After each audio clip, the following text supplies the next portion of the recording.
Buenas noches. Continuando con el tema de la filosofía, muy amable. Estaba recordando una anécdota, ¿no? Los filósofos son sofistas que están al servicio de los políticos y los reyes.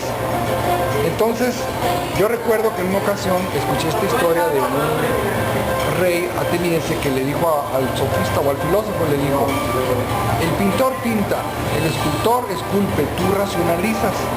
Tu deber es aprender lógica, elocuencia, gramática, filosofía, y debes de convencer, ese es tu talento, tienes que ser un artista de la ilusión.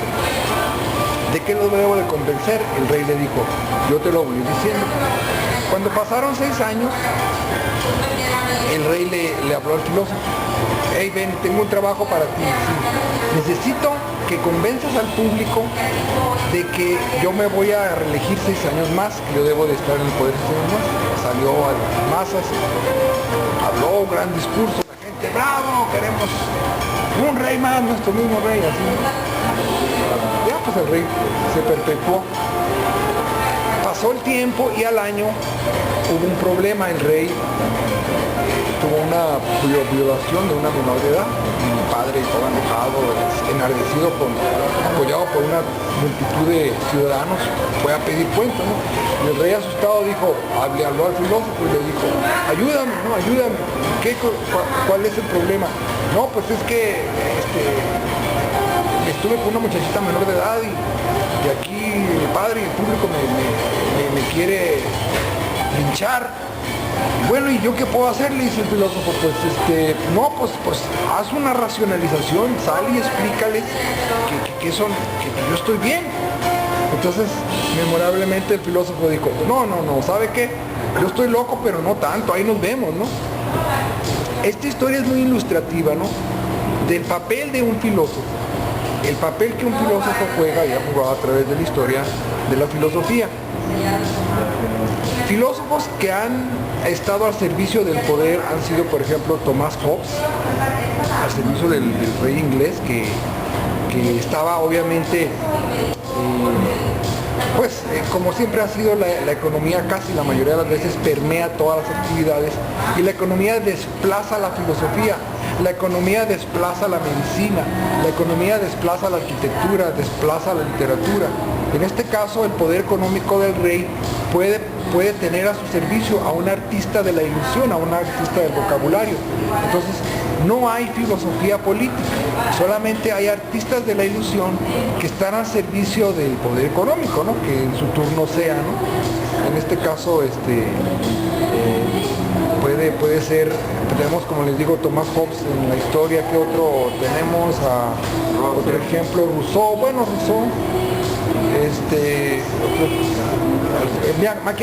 Maquiavelo, otro filósofo al servicio del poder, ¿verdad? ¿Quién más pudiera ser? No sé, Platón pudiéramos ubicarlo en esta área.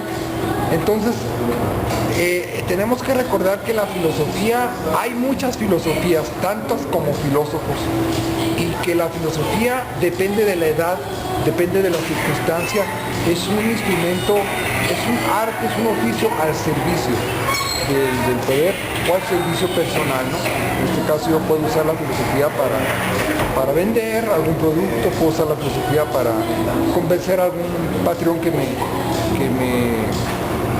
contrate y así, ¿no? Entonces, quisiera comenzar con este punto de vista, ¿no? de la filosofía política como una ilusión, como una racionalización de un interés político con fines particulares. Gracias. Subes a YouTube, ¿me pongo a reajustar aquí? No, así está bien, déjalo. Ok, fíjense que hay una frase de José Smith, ahí como el profeta mormón, dice, para poner el tiempo. ahí está ya. ¿Cómo le hace usted para tener a tanta gente que lo sigue? Pues sí, mucha gente lo sigue. ¿Y cómo le hace usted para gobernar a tanta gente? Usted que no es un iletrado, ¿no? Y él contestó una frase célebre, dice: yo lo único que hago es enseñarles principios correctos. Y una vez haciendo esto, ellos se gobiernan solos. Una frase célebre, ¿no? Hablar de gobierno, hablar de democracia no es fácil, son temas bastante complejos. Yo recuerdo cuando fui a los Estados Unidos a estudiar, los baños de la biblioteca estaban limpios, había papel de baño, wow, era increíble, ¿no? Porque eso es amor. O sea, Umberto Eco, el gran semiótico italiano, la semiótica es la ciencia de los símbolos, nos enseña que no nada más nos comunicamos y nos transmitimos nuestros sentimientos de cariño y de desamor con las palabras o con los golpes, sino también con un lugar limpio, con una calle ordenada, limpia. Es cierto. Es bien importante recordar que la sociedad que nosotros construyamos va a estar permeada por el amor o por el desamor. Y aquellos individuos que nazcan, nosotros podremos darles el mayor número de abrazos, darles abrazos diarios, decirles diario que los queremos y que México los adora. Pero cuando salgan a la calle y ve la realidad, van a darse cuenta que es un ventajismo. Por acá veo una mansión y luego por acá veo una casa chiquita toda destapada, sucia. No sé, ¿verdad? O sea, es algo que nos debe de hacer reflexionar a todos. Porfirio Díaz dijo una frase, dijo, ¿ya va a dejar usted el poder? Sí, dice, porque ya creo que el pueblo mexicano ya está preparado para votar. Ah, entonces por eso no lo había dejado usted antes, por eso usted estaba en la batuta, ¿no? Es difícil ser un líder, porque ser un líder tú necesitas convencer, ¿verdad?, de que con el ejemplo que te puedan seguir. Y ser un líder es una prueba de fuego, o sea, la hostilidad ambiental que hay de la que se rodea un presidente no es la misma a la mini hostilidad de un padre de familia. Pues un padre de familia capotea con su esposa, sus hijos, es un juez. Pero imagínate un líder político capotear con tantas fuerzas. O sea, ahí se forja un espíritu bastante maduro, ¿no? No es fácil, no es fácil ser un presidente, ¿no? Sí, hablar de ciencia política y de filosofía política, hay que recordar que las ciencias, según Comte, tienen un nivel de exactitud. Por ejemplo, la sociología pues es una ciencia si le metes matemáticas, si le metes estadística, pero ¿qué matemática le podemos meter a la filosofía como para llamarla una ciencia? O a la política, bueno, se le puede... No es una ciencia. No es una ciencia realmente, o sea, primero habría que cuestionar la base de lo que es una ciencia, ¿no? Augusto Comte es, según la clasificación de las matemáticas, primero, la ciencia exacta, la astronomía, la física, pues dice luego ya las naturales, la química, la física, la biología, pues ya son menos exactas. Claro que si les metes matemática, se pueden hacer un poquito más exactas, ¿no? Si la biología le tomas el número de latidos en tanto tiempo, pues ya le estás metiendo más exactitud, ya puedes formar un criterio. Pero bueno, ahí se me termina mi tiempo. Okay. Estamos encontrando cosas curiosas con esta conciencia. Hay una frase que dice que la educación sería más justa si se enseñara una materia que se llamara picardía, ¿no? De Polo Polo. Picardía, o sea.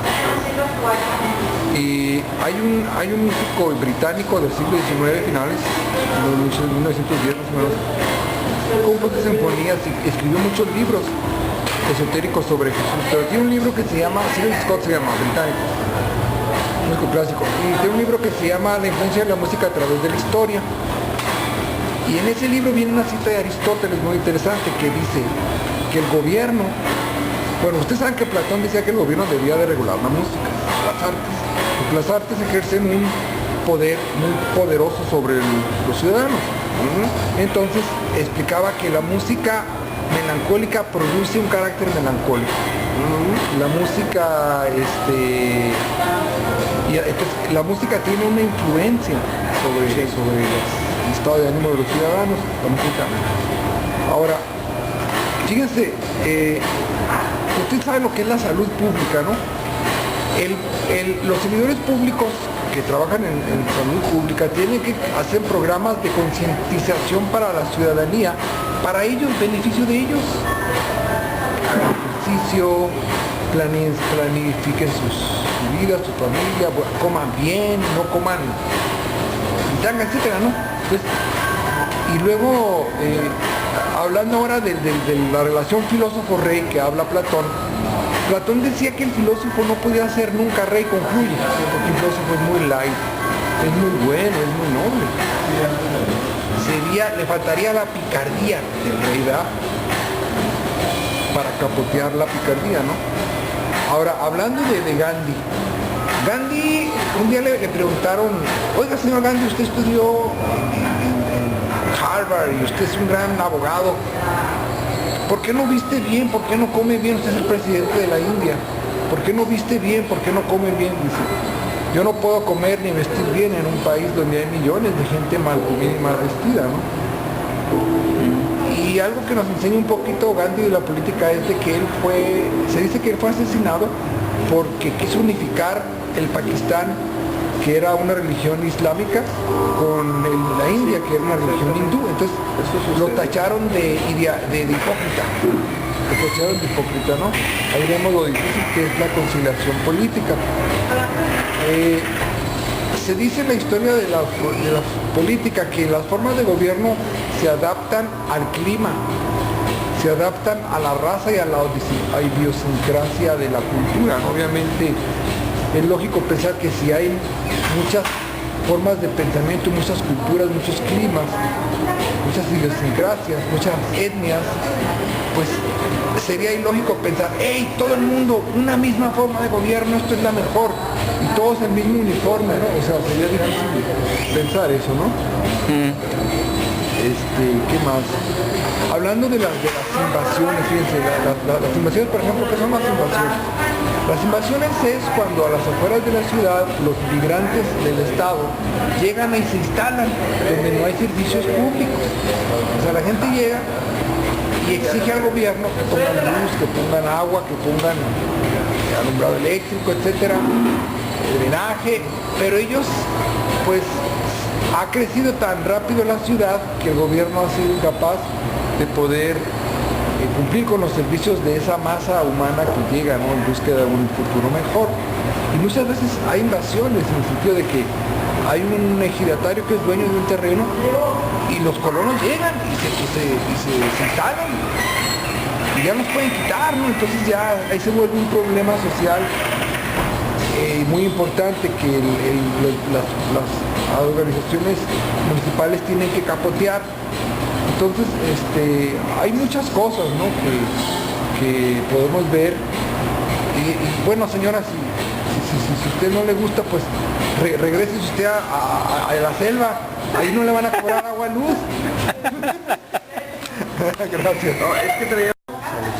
Fíjense que hay un Justiniano, el gran César romano, Justiniano, hizo una síntesis de todas las leyes que antes de él había, y ese se llama el Digesto.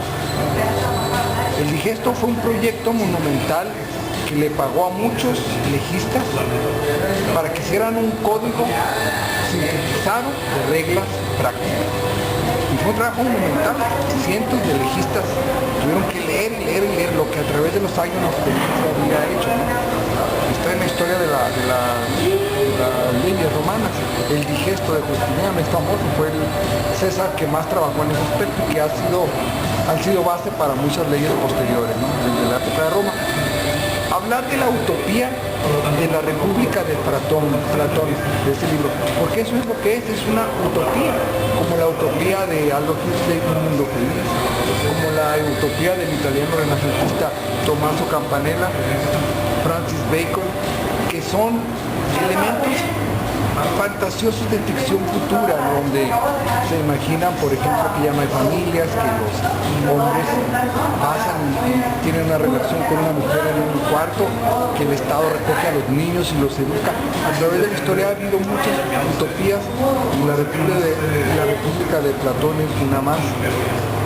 Hablar de Platón como el traductor de la cultura hindú a Occidente es muy iluminador, porque muchas veces se ha dado que algún estudiante va a los Estados Unidos y adquiere conocimientos muy importantes que no están de moda y ni aún traducidos en México, y al ser bilingüe llega poseedor de esos conocimientos y se los puede adjudicar a él mismo y apantallar al pueblo hispano.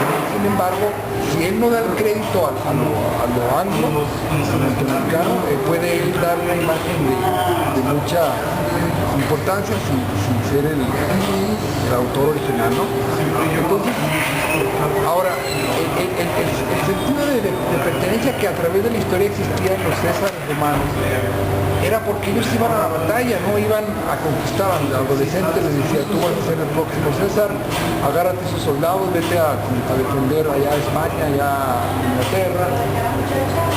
Pues claro que les costaba, ¿no? Porque pues dormían a campo abierto, arriesgaban su vida y luchaban y regresaban con honores, y una vez que estaban en el poder, ya cuando llegaban a madurez y les tocaba a ellos gobernar, pues sentían ese sentimiento de pertenencia que nuestros presidentes actualmente, tal vez egresados de Harvard en economía, no tienen, ¿no? Y vemos que ese nacionalismo se ha perdido, ese sentido de pertenencia, ¿no? Ahora, es muy importante entender que el Príncipe de Maquiavelo fue un proyecto político realista en el cual nosotros, él describió cómo era. No fue prescriptivo.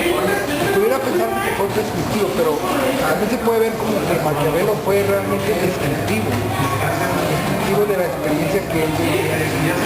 Ahora, cabe la pregunta, de todos esos grandes libros de historia y de filosofía política, ¿hubo ironía? Podemos pensar que algunos de los escritos de Maquiavelo son irónicos, probablemente, porque la ironía, la identificación de la ironía es uno de los rasgos de los genios. Se mide el IQ de un estudiante por la capacidad que tiene para distinguir la ironía, lo cual no es fácil. Entonces aquí viene la ambigüedad en las múltiples interpretaciones de los escritos, ¿no? Y también esa idea de segregar la política religiosa, ¿no? Al rey David, la historia bíblica, eso en nuestros estudios siempre queda satanizado de alguna manera, ¿no? Moisés como el profeta, David como rey, Saúl, etc. Eso siempre va a estar presente como una forma de prejuicio en contra de un sentimiento religioso, etc.